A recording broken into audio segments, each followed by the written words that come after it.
টানা বৃষ্টির প্রভাব পড়েছে বাজারেও, তাই সাপ্তাহিক ছুটির দিনেও বাজারে নেই ক্রেতার সমাগম। এ সপ্তাহে নতুন করে কোনো নিত্যপণ্যের দাম বাড়েনি, তবে বৃষ্টি অব্যাহত থাকলে দামে প্রভাব পড়ার আশঙ্কা বিক্রেতাদের। কায়েস রাহাতের রিপোর্ট।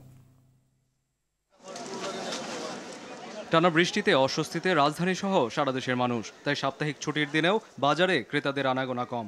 তবে নতুন করে কোনো পণ্যের দাম বাড়েনি। বাজারে এক সপ্তাহের মধ্যে কমও নয় বাড়াও নাই তেমন একটা। মাছের দাম বাড়ে নাই ভাই, কিনা অবস্থা খুবই খারাপ, কাস্টমার নাই বাজারে। নিত্যপণ্যের দাম আরো কমানোর দাবি ক্রেতাদের।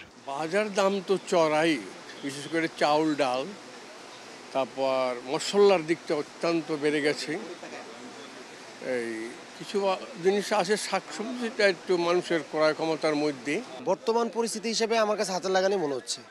আর আসলে ভাই যে পরিমাণে পানি, মানুষ হাঁটা চলার রাস্তাটা খুব কষ্টকর, তার মধ্যে যারা বাজারে আসতেছে অতি প্রয়োজন যার সেই কিন্তু আসতেছে। বৃষ্টির কারণে নিত্যপণ্যের সরবরাহ ব্যাহত হলে সামনে দাম বাড়ার আশঙ্কা করছেন বিক্রেতারা। পুঁই শাক বেশি 20 টাকারই, লাল শাক 10 টাকা, পালং শাক 10 টাকা, কলমি শাক 5 টাকারই, ডাঁড়াও 10 টাকারই। এবছর ফসল বেশি, এই দিন বাজার আর বৃষ্টি বাদল হয় না। এখন তো বর্তমান বৃষ্টি হয়েছে, পরে বাড়তে আর বর্তমান কোনো মালের দাম এরকম বেশি আমরা পাচ্ছি না। এলাচির আগে থেকে একটু বেশি ছিল, ওই অবস্থায় আছে, কিন্তু জিরার দাম আগে থেকে একটু কম। তো অন্যান্য মশলা যেগুলো আছে বর্তমান সব মশলার দাম বর্তমানে এবার কম যাচ্ছে। বাজারে নিত্যপণ্যের দাম ও সরবরাহ ঠিক রাখতে সরকারকে নজরদারি বাড়ানোর তাগিদ দেন ক্রেতারা।